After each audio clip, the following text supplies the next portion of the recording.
Shalom, Sidra de Ré, septième montée entre le Chametz et la Matzah. La septième montée de notre Sidra est réservée aux fêtes. Tout d'abord celle de Pessah, puis celle de Shavuot, puis enfin les fêtes de Sukkot. L'un des versets relatifs à Pessah stipule: tu ne consommeras pas de Chametz durant 7 jours, tu consommeras des matzot, pain de pauvreté.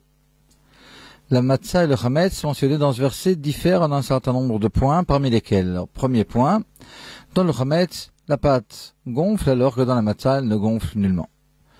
Le chametz symbolise l'orgueil, comme il est su, alors que la matzah symbolise l'humilité.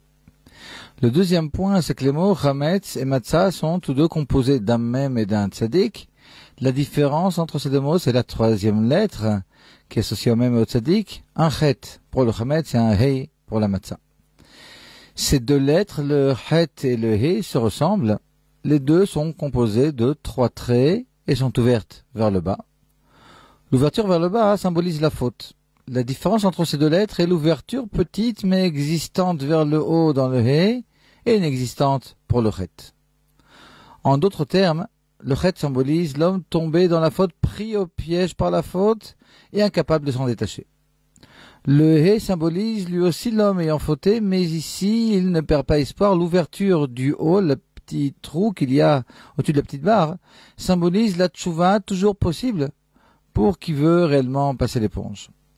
L'ouverture est certes petite, mais à qui ouvre un petit peu son cœur, Dieu l'ouvre grandement.